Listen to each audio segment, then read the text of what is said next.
Sadaqallahul azim. Hadirin sidang jemaah pengajian kerjasama antara RRI Pro 1 dan KMP ya, bersama dengan pengurus Masjid Sultan Alauddin yang insya Allah dimuliakan Allah. Ini acara yang luar biasa untuk mencerahkan umat. Alhamdulillah Rabbil Alamin, Tuhan yang menjadikan matahari dan bulan sebagai alat perhitungan waktu. Alhamdulillah pada sore hari ini sudah tanggal 7 Juli berdasarkan perhitungan waktu yang bersandar pada pergerakan bumi terhadap matahari. Bertepatan tanggal 18 Zulhijjah, perhitungan waktu yang bersandar pada pergerakan bulan 1444 Hijriah. Jadi sisa 12 hari lagi, insyaallah umat Islam akan memperingati tahun baru 1 Muharram, yang kita harapkan bahwa setiap pergantian waktu itu ada perubahan, ada peningkatan kualitas keberagamaan masyarakat. Karena barang siapa yang pada tahun ini sama aja kemarin itu sebenarnya rugi. Yang beruntung itu ketika tahun ini ya lebih bagus daripada tahun kemarin. Nah, tema yang kita coba disepakati kemarin adalah bagaimana meneguhkan peran masjid dalam pemberdayaan umat. Saya mencoba menyesuaikan tema ini dengan materi bagaimana menjadikan masjid sebagai pusat pendidikan, latihan, dan dakwah pemberdayaan umat yang berbasis Al-Quran. Kenapa ini penting? Karena kita tahu bahwa masyarakat yang mengunjungi masjid sebagai satu lembaga itu mulai dari usia dini sampai dengan usia lanjut. Nah, sehingga kita coba nanti pemberdayaannya itu yang berbasis pada Al-Quran, karena hampir semua terjawab permasalahan-permasalahan umat Islam. Permasalahannya jauh dari Al-Quran. Ada yang jauh dari membacanya, ada jauh dari mentadaburi. Ya. Karena nanti sesuai dengan perkembangan umur ya, kita yang sudah 40-an, 60-an ini, 50-an itu sudah harus masuk tadabbur sebenarnya. Nah bagaimana Al-Quran ini digunakan sebagai referensi utama di dalam memberdayakan umat. Hadirin sidang jemaah pengajian titian ilahi yang insya Allah dimuliakan Allah. Pada kesempatan ini banyak tokoh-tokoh yang hadir. Alhamdulillah ada guru saya Pak Amir, teman-teman, dan hadir juga jemaah tablik ya, jemaah majelis taklim, ibu-ibu yang ada di belakang ya, para pendengar yang insya Allah dimuliakan Allah. Nah, kalau kita telusuri di dalam Al-Quran, ini kata masjid memang diulang 28 kali dalam Al-Quran. Dan ada 15 kali itu terkait dengan Masjidil Haram. Nah, kemudian saya mencoba menelusuri data masjid di Sulawesi Selatan, itu ada 14.763. Di Makassar sendiri 1.281 itu selain musola. Kalau ini kita manfaatkan untuk memberdayakan umat, ini luar biasa. Karena ketika kita melirik fungsi dan peran masjid di zaman Rasulullah, itu bukan hanya tempat ibadah. Ini ada beberapa, 1, 2, 3, ada 8 peran dan fungsi masjid di zaman Rasulullah. Selain tempat peribadatan sebagai tempat pertemuan, sebagai tempat bermusyawarah, sebagai tempat perlindungan, tempat melaksanakan kegiatan-kegiatan sosial, sebagai tempat latihan dan mengatur strategi perang. Mungkin tidak ada sekarang strategi perang yang dibahas di masjid. Tetapi yang perlu kita hadirkan, ini sebagai tempat dakwah dan madrasah, inilah fungsi pemberdayaan. Nah, siapa yang perlu diberdayakan? Tadi yang saya sampaikan bahwa klasifikasi masyarakat yang mengunjungi masjid itu mulai dari anak usia dini.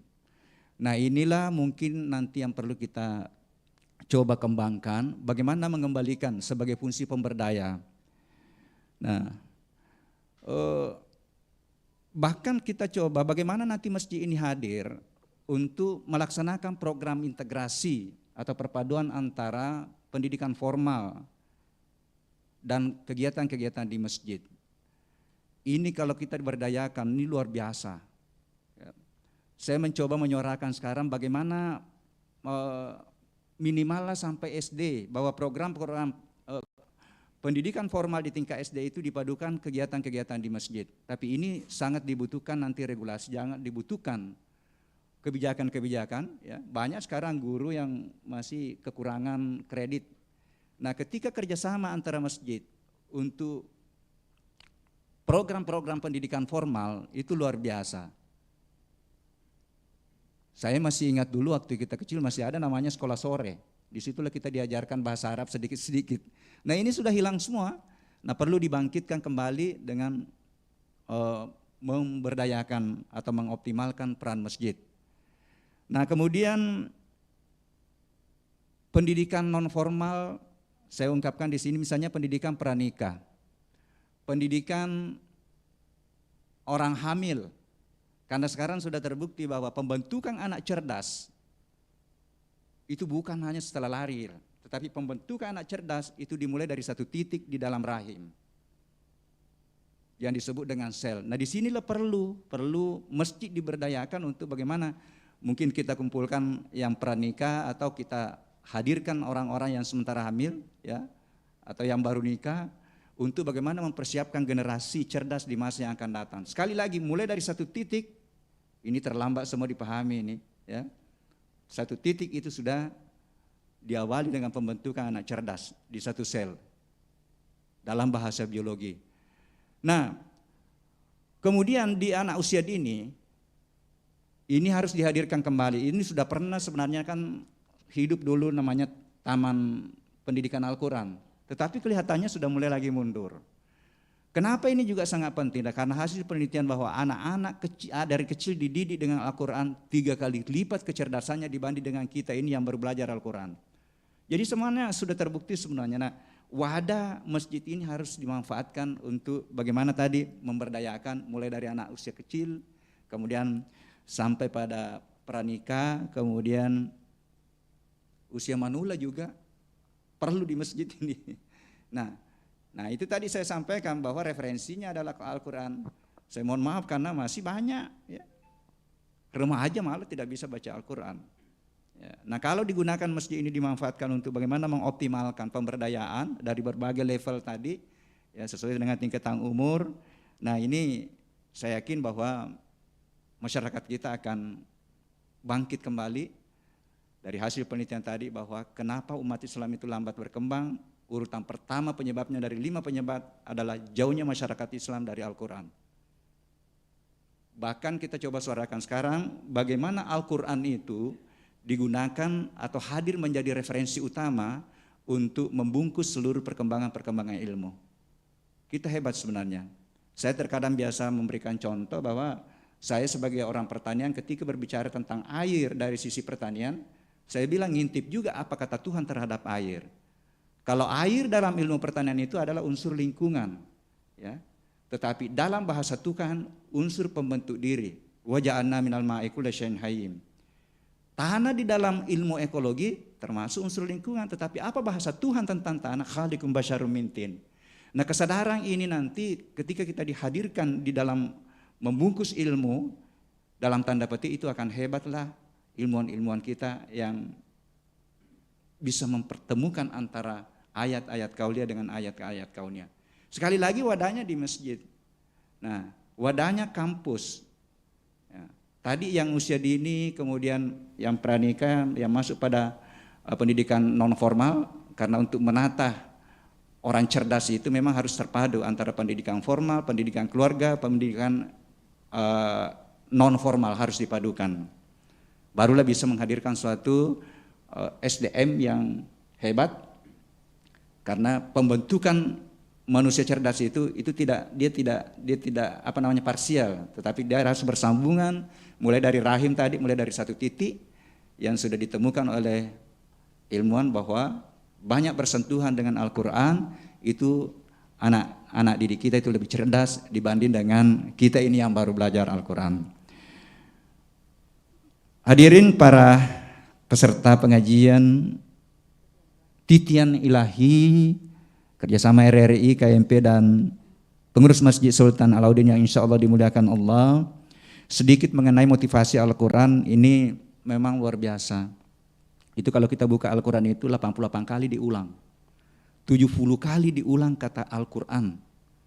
Coba kita lihat nanti di situ, semua sudah ada di situ, bagaimana mempelajarinya, bagaimana etikanya ketika kita mendengar, bagaimana etikanya ketika kita memulai membaca Al-Quran, itu 70 kali diulang. Nah, kita sepakat bahwa dia adalah petunjuk kehidupan. Nah, kalau dia tidak digunakan sebagai referensi untuk membangun umat, bagaimana menjadi petunjuk? Allah menyampaikan dia menjadi petunjuk bagi umat manusia. Nah, kemudian dipahami dan diterapkan dalam kehidupan. Utlu ma uhiya ilaika minal kitab wa aqimis salata inna salata tanha 'anil fahsya'i wal munkar. Ini luar biasa, ini baru salah satu ayat yang saya baca, dan lainnya banyak yang memberikan motivasi kita untuk bagaimana menghadirkan sebagai referensi tadi, bagaimana fungsi pusat dakwah, pusat pelatihan, pusat pendidikan, baik pendidikan integrasi antara formal dan non formal maupun pendidikan non formal bagi tadi yang usia hamil, kemudian pranikah, kemudian manula. Ini yang perlu dihadirkan. Saya kira itu mungkin sebagai pengantar diskusi, ya, mudah-mudahan para pendengar bisa memberikan tanggapan teman-teman yang mendengarkan pada kesempatan ini. Saya kembalikan ke host. Baik, terima kasih Pak Ustadz. Dan pendengar Titian Ilahi, hari ini episode ke-1034 merupakan kerjasama RRI dan KMP, kolaborasi Masjid Pemberdaya. Masjid bukan hanya sebagai rumah ibadah tetapi juga sebagai Baitul Mal, Baitul Dakwah dan juga Baitul Tarbiyah. Dan pendengar, kami menerima pertanyaan, ya, membuka pertanyaan untuk hadirin yang hadir di Masjid Sultan Alauddin. Untuk sore hari ini yang ingin bertanya bisa mengangkat tangannya dan juga menyebutkan namanya. Dan untuk Anda pendengar yang saat ini mendengarkan kami, dapat bergabung bersama kami di line telepon 0821 3333 9440 melalui line telepon, line WhatsApp, atau juga bisa berkomentar di YouTube kita RRI Pro 1 Makassar. Baik, silakan kepada Bapak. Terima kasih. Saya penyakit stroke, sehingga saya wakilkan sama pasar. Sekitar 7-8 tahun yang lalu saya mengisi acara ini. Kebetulan saya pemateri di Masjid Boro. Itu 7-8 tahun yang lalu. Sudah lama, baru diaktifkan kembali. Saya bersyukur karena ada pencerahan. Demikian. Tahun 2000 juga saya mengikuti pelatihan digital masjid. Bagaimana masjid raya di Bogor itu setiap wilayah, khususnya kecamatan tertentu, punya rekeningnya itu masjid. Setiap masyarakat yang kaya punya rekening. Jadi setiap saat masuk dana. Itu waktu itu kurang lebih 1,5 juta sampai 2 juta per hari. Per hari pemasukannya. Di situ juga ada sekolah TK, ada pengajian. Di masjid kita ini ada salah satunya ATM beras. masjid-masjid lain mungkin belakangan. Kita ada ATM berhasil di luar Pak, bisa Bapak Ibu lihat. Itu bantuan dari Jakarta. Kita diberikan. Dan setiap hari Rabu sampai sekarang itu ada sekitar 200 orang yang mendapatkan beras 405 liter. Baik. Tapi itu nanti Rabu saja. Nah sekarang persoalannya adalah bagaimana menjadikan masjid itu aktif terus. Ini hanya ada kegiatan baru aktif, sudah kegiatan berhenti lagi. Seperti itu caranya masjid. Baik. Termasuk di sini. Tapi saya bersyukur masjid kita ini sudah ramai. Tadi Bapak Ibu bisa lihat. Baik. Itu tidak ada anak sekolah. Kalau tidak libur dipenuhi dengan anak sekolah. Saya ke masjid ini penuh. Salat duha, asar. Salat subuhnya hanya 3 saja. Itu pun setiap subuh kita lakukan ceramah bergantian di sini.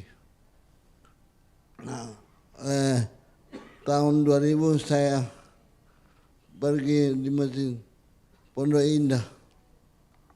Di masjid Pondok Indah itu banyak bagian-bagian. Baik. Ada bagian bank, ada bagian yang menangani penjualan pakaian. Baik, terima kasih Pak. Ini bagaimana menjadikan masjid aktif terus atau berdaya Pak ya? Pertanyaannya. Baik, kita ke line telepon. Baik, silakan. Halo, Assalamualaikum. Halo. Waalaikumsalam warahmatullahi wabarakatuh. Iya, dengan siapa di mana Bu? Iya, saya Wiwi yang ada di Antang. Silakan Ibu Wiwi. Baik, terima kasih dengan pembawa acaranya. Iya, assalamualaikum warahmatullahi wabarakatuh, Pak Ustaz. Iya, Ya. Pak Ustaz, Tabe, saya mau bertanya ini Pak Ustaz. Begini, ini yang pertama kan pertanyaannya seperti ini. Ini kan kita lihat sekarang ini Pak Ustaz, di luar dari masjid ini, bisa dikatakan di sekitar masjid lah. Ini kan banyak yang terjadi, orang berjual beli di sekitar luar masjid, di lingkungan masjid begitu ya, katakanlah di luar masjid gitu Pak Ustaz. Nah yang jadi pertanyaan, ini yang pertama, bolehkah orang berjual beli kalau di dalam masjid? Itu yang pertama. Terus pertanyaan yang kedua ini Pak Ustaz, seperti yang kita lihat, banyak kan orang tua biasa bawa anak-anaknya pergi sholat di masjid, begitu. Supaya kan ini jadi pelajaran juga tahu buat anak-anak kecil untuk belajar sholat, begitu, mulai dari dini hari. Nah, ini bagaimana menyikapi masjid yang melarang biasa itu membawa anak-anak ke masjid. Karena anak-anak kan selalu biasa ribut-ribut tongi Pak Ustaz. Seperti itu, tapi biasa tuh tahu anak-anak pergi sholat ki. Setelah sholat mulai ribut-ribut. Tapi ada masjid yang melarang membawa anak-anak ke masjid Pak Ustaz. Iya, saya kira demikian Pak Ustaz. Baik, terima kasih Pak Bu Ustaz. Wiwi. Assalamualaikum. Waalaikumsalam warahmatullahi wabarakatuh. warahmatullahi Ada wabarakatuh. satu penanya lagi? Baik, sambil menanti ada dari belakang? Ya. Baik, dari Ibu siapa? Baik, Ibu Martini. Ibu Martini. Ya. Iya, silakan pertanyaan nih Bu Martini. Ya. Assalamualaikum warahmatullahi wabarakatuh. Waalaikumsalam Alhamdulillah, warahmatullahi wabarakatuh. kita bertemu di sini. Yang ingin saya tanyakan adalah kira-kira ada di mana aura masjid masa lalu ada di mana dan aura masjid ke depan ada di mana? Maksud saya begini, masjid adalah ruang untuk media komunikasi media dakwah, media informasi, dan orang sekelilingnya. Ya. Nah, yang dulu-dulu tadi dikatakan oleh Pak Ustaz bahwa dulu ada sekolah pagi dan ada sekolah sore, di mana sekolah sore itu adanya di masjid. Dan perlu kita ketahui, sejarah menjelaskan bahwa jiwa-jiwa yang kuat itu lahir dari masjid. Nah, sekarang kekinian sepertinya aura itu sudah mulai meredup. Ya. Seperti itu pemahaman saya. Kita tidak bisa pungkiri media sosial sudah memberikan kita apresiasi. Sedikit-sedikit katanya garis keras, sedikit-sedikit katanya apa gitu. Ya. Sepertinya kita sudah mau dipisahkan dengan masjid. Yang kemudian yang tempat-tempat maksiat kok tidak disentuh-sentuh sih? Kenapa sorotnya ke masjid aja doang? Sementara harapan bangsa, anak remaja-remaja kekinian itu nanti yang menjadi pemimpin di masa akan datang. Kira-kira aura masjid ke depan itu kira-kira mungkin bisakah kembali seperti yang dulu ada sekolah sorenya. Saya kira cukup sekian dan mohon maaf jika ada kata yang salah. Terima kasih. Assalamualaikum warahmatullahi wabarakatuh. Waalaikumsalam warahmatullahi wabarakatuh. Terima kasih Ibu Martini. Silakan Pak Ustadz. Bagaimana menjadikan masjid aktif terus atau berdaya? Iya, ini ada 3 penanya ini yang luar biasa. Yang pertama tadi dari Pak Amir, ini guru saya. Ya. Saya kira begini, ketika dia dimanfaatkan bukan hanya sebagai tempat ibadah, nah tentu memang butuh pengelolaan yang lebih profesional, termasuk tadi bahwa masing-masing misalnya ada rekeningnya, kemudian bagaimana dia dikelola, kalau perlu dia dikelola dengan pendekatan manajemen modern, ya. Nah itu, bagaimana mengaktifkan, jangan hanya sebagai tempat ibadah, kalau tadi sebagai tempat pemberdayaan dari berbagai lapisan umur tadi itu akhirnya mungkin dalam seharian itu tidak pernah berhenti, misalnya kegiatan di masjid. Kemudian ini pertanyaan mengenai boleh tidaknya berjualan di dalam masjid. Ya, yang saya biasa dengar, karena ini terkait dengan hukum. Ya. Biasanya kan di luar Pak Ustadz. Kalau di luar saya kira tidak ada masalah. Ya. Termasuk di Al-Markas itu kalau di luarnya, itu luar biasa. Apalagi kalau bulan suci Ramadan, malah ramai di sana pasarnya di luar masjid. Tetapi sebagian berpandangan kalau transaksi itu di dalam masjid itu sebenarnya tidak boleh transaksi di dalam masjid. Ya. Kemudian anak-anak, nah ini juga 2 pandangan. Ya, ada yang mengatakan ya bahwa suara anak-anak itu sebenarnya adalah suara malaikat di masjid. Ada yang berpandangan begitu. Nah, tetapi memang perlu juga dikasih pemahaman. Jadi orang tua tetap harus terlibat di dalam memberikan pemahaman kepada anak. Ya, kalau istilahnya di hidayah, kalau perlu sekali-sekali bawa ke masjid itu anak-anak sebelum salat, bahwa ini tempat salat. Ini bukan tempat main, sehingga pada saat salat dia ke masjid, itu nanti akhirnya dia tidak main, karena sudah diberikan pemahaman sebelumnya. Kemudian yang pertanyaan yang ketiga ini luar biasa, sangat filosofi. Kita hanya berbicara mengenai peran dan fungsi, ini pertanyaan mengenai aura. Saya kira kalau aura masjid, masa lalu, masa akan datang, dan masa sekarang, ya sangat ditentukan oleh aura jamaahnya. Interaksi antara aura jamaah dengan aura masjid. Jadi aura masjid itu sangat ditentukan bagaimana makmurnya jamaah. Nah mungkin kalau yang dimaksud adalah peran dan fungsinya, ini selayaknya memang kita kembalikan ya. Di zaman Rasulullah itu kan luar biasa kan. Ada minimal 8 peran dan fungsi masjid. Nah terutama bagaimana dia menjadi pusat pelatihan, pendidikan, dakwah ya. Sebagai media pemberdayaan masyarakat yang berbagai lapisan tadi. Ya. Jadi usia dini, kemudian pendidikan non formal tadi yang saya coba sampaikan, bagaimana usia pranikah, kemudian usia hamil kalau bisa dikumpulkan, kemudian kita kasih pemahaman. Mungkin setiap bulan juga ada pengajiannya itu usia hamil. Karena kalau kita telusuri itu, mulai dari satu titik terbentuk tadi, perkembangan sampai siap keluar itu sangat ditentukan oleh bagaimana kita memberikan masukan-masukan, memberikan informasi kepada yang hamil. Jadi sekali lagi bahwa pembentukan anak cerdas sudah terlambat kalau dia sudah keluar baru dididik. Pembentukan anak cerdas mulai dari satu titik, karena di situ dia sudah mulai mendengar, tetapi belum punya telinga, sudah bisa melihat tetapi belum punya mata. Dia sudah bisa merekam. Jadi hati-hati ya, bertengkar pada saat sudah ada satu titik di dalam rahim, bertengkar dengan suaminya, itu akan mempengaruhi mental dan kecerdasan anak didik kita. Dari mana dasarnya ini? Dari Al-Quran. Summa sawwahu wa nafaha fihi min ruhihi wa ja'ala lakumus sama wal absara wal afidata qalilan ma tashkurun, bahwa satu titik tadi itu sudah diberikan dulu kecerdasan dari Allah. Jadi tinggal nanti bagaimana penglihatan, pendengaran, dan akal pikiran setelah dia keluar, itulah menjadi alat untuk bagaimana dia memunculkan potensinya yang luar biasa. Jadi semua kita memiliki potensi dasar yang sama, ini yang saya coba suarakan sekarang.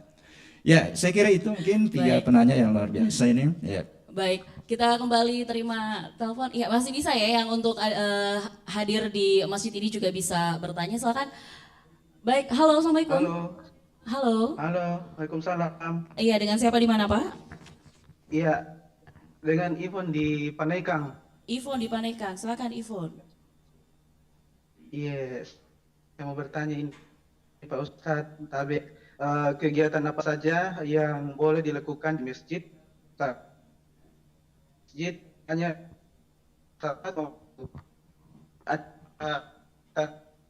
jamaah. Baik, bisa diulang pertanyaannya Pak Ivon? Ini terputus-putus kami terima. Oh, terputus-putus. Baik, Punya kegiatan-kegiatan yang baik kami tangkap ya, kegiatan-kegiatan yang dilakukan di masjid ini terkait dengan pemberdayaan masjid, kami tangkapnya seperti itu ya. Terima kasih Pak Ivan. Untuk yang hadir, ada yang kembali ingin bertanya? Bapak, silakan. Bapak mau bertanya. Ketua Masjid. Ya, terima kasih, menarik sekali ini.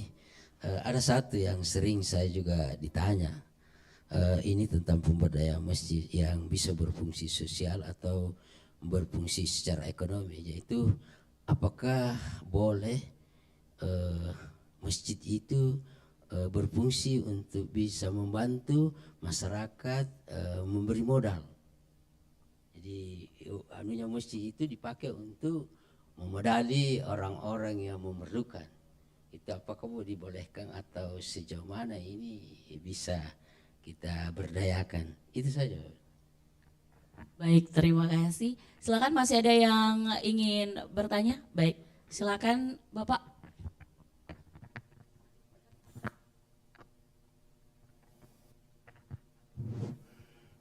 Assalamualaikum warahmatullahi wabarakatuh.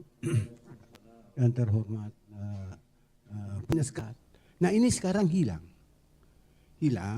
dan anak-anak kita memang sudah bergeser. Ya. Kita takut dengan peringatan bahwa didiklah anakmu agama karena dia akan hidup lain daripada zamanmu. Jadi kita harus betul-betul hati-hati sebagai orang tua. Kalau saya melihat saya punya keluarga, saya punya cucu itu cuma HP saja dipegang terus. Ini sangat berbahaya akibat teknologi yang negatif. Nah, bagaimana langkah-langkah yang kita lakukan supaya anak-anak kita itu kita pacu ke masjid. Artinya dia betul-betul mencintai masjid. Ada sesuatu yang dia inginkan di masjid sehingga dia itu patuh ke masjid. Dan disitulah kita barangkali isi. Nah, jalan keluarnya barangkali kita harus membuat suatu program khusus. Kira-kira kurikulumnya itu bagaimana bentuknya. Supaya kita seluruh masjid di ujung pandang itu mengetahui kurikulum itu, dan itu yang kita lakukan. Jadi serempak begitu, bukan saja Sultan Alauddin, tapi kita para pakar-pakar kita itu membentuk suatu tim khusus untuk bagaimana supaya anak-anak kita itu cinta kepada masjid. Ya, karena susah kalau tidak cinta kepada masjid. Kan kebiasaan ke masjid itu adalah suatu perilaku budaya. Kalau umpamanya orang tuanya aktif untuk mengingatkan anaknya. Ya ini. Itu barangkali Prof. Assalamualaikum warahmatullahi wabarakatuh. Waalaikumsalam warahmatullahi wabarakatuh. Baik, ini pertanyaan pertama dan ketiga ini agak mirip ya Prof ya. Bagaimana kegiatan-kegiatan apa saja nih Prof yang bisa dilakukan untuk kembali menghidupkan masjid-masjid ini dan memberdayakan masjid-masjid? Silakan Prof. Iya, kalau kita melirik ke belakang ya pada masa Rasulullah, ini memang kan aja banyak kegiatan yang bisa kita lakukan ya, termasuk bagaimana tadi kegiatan sosial, bagaimana di masjid itu misalnya dibentuk ada Baitul Mal, ya dikaitkan dengan pertanyaannya tadi Pak Sahril ya, kalau sudah ada Baitul Malnya berarti mungkin memungkinkan untuk membantu masyarakatnya. Ada satu ini Masjid Surah ya, Masjid Surah di Jembatan Baru itu menyiapkan modal dan tetapi dia memberikan prasyarat tersendiri untuk jemaah bahwa yang bisa mendapatkan modal itu adalah jemaah. Jadi saya kira bisa saja apalagi kalau sudah ada Baitul Malnya. Nah ini penanya yang pertama tadi Paknya bahwa dia sebagai tempat kegiatan sosial, bahkan digunakan sebagai tempat pengobatan orang sakit dulu, ya, orang sakit. Tetapi yang sangat penting tadi yang saya sampaikan bahwa bagaimana masjid itu dimanfaatkan untuk menghidupkan pendidikan non formal, yang tadi yang usia hamil, kemudian yang ini kemudian tadi kita kembalikan lagi deh anak-anak kita untuk bagaimana dia cinta masjid. Tetapi memang ini butuh kebijakan. Termasuk ini di mana-mana saya suarakan ke Pak Bupati. Buatlah suatu kebijakan untuk memadukan antara kegiatan program masjid dengan program sekolah. Salah satu cara tadi untuk mengurangi anak didik kita atau anak-anak kita berinteraksi dengan ini. Kalau perlu disetting menjadi full day school. Mirip-mirip full day school itu. Jadi selesai dari sekolah ke masjid. Minimal belajar bahasa Arab, belajar Quran, tetapi butuh regulasi. Karena jangan hanya diminta keikhlasannya yang membina di masjid. Tadi guru yang membina misalnya di masjid boleh jadi menambah kreditnya. Karena masih banyak guru-guru SD itu yang kurang kreditnya. Ini yang kita coba suarakan. Termasuk tadi bagaimana mengembalikan itu kearifan-kearifan lokal. Hilangnya semua Pak. Kita waktu kecil itu kan luar biasa itu kearifan lokal dipadukan dengan pembelajaran agama.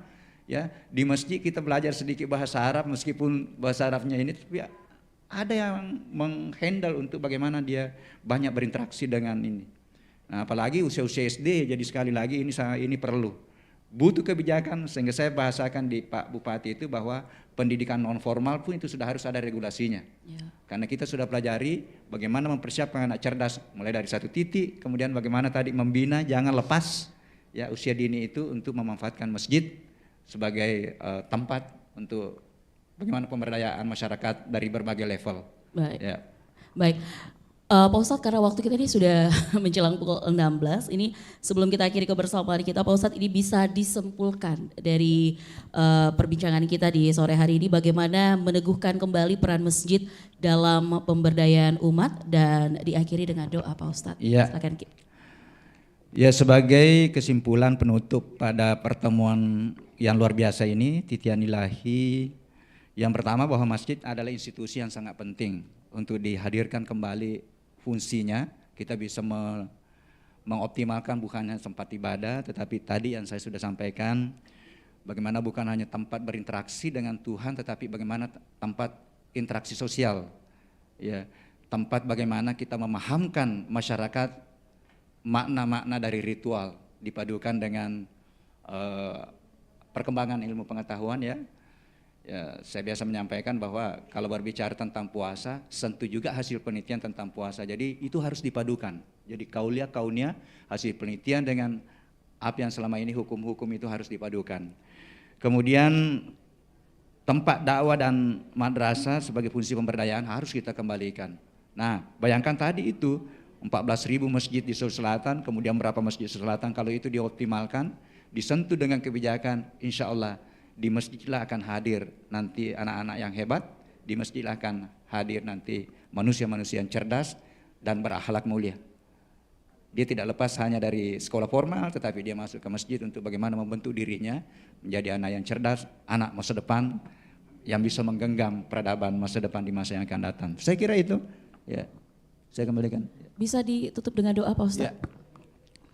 Doa yang bisa mengakomodir seluruh harapan kita adalah Ummul Kitab.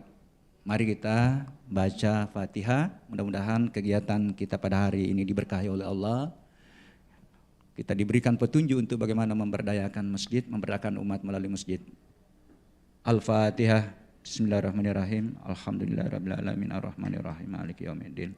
Iyyaka na'budu wa iyyaka nasta'in ihdinas siratal mustaqim siratal ladzina an'amta 'alaihim ghairil maghdubi 'alaihim waladdallin. Amin amin amin. Rabbana wasi'ta kulla syai'in rahmatan wa ilma rabbi sidna ilma warzuqna fahman. Rabbana la tuzigh qulubana ba'da idh hadaitana wa hab lana min ladunka rahmatan innaka antal wahhab. Rabbana atina fid dunya hasanah wa fil akhirati hasanatan wa qina adzabannar. Subhana rabbika rabbil izzati amma yasifun wa salamun alal mursalin walhamdulillahi rabbil alamin. Assalamualaikum warahmatullahi wabarakatuh. Waalaikumsalam warahmatullahi wabarakatuh. Terima kasih Pak Ustadz Profesor Dr. Insinyur Mir Alam Bedu MSI dalam kebersamaan kita Titian Ilahi episode 1034 bekerja sama dengan kolaborasi Masjid Pemberdaya. Dan pendengar, kita bertemu di Titian Ilahi episode berikutnya. Assalamualaikum warahmatullahi wabarakatuh.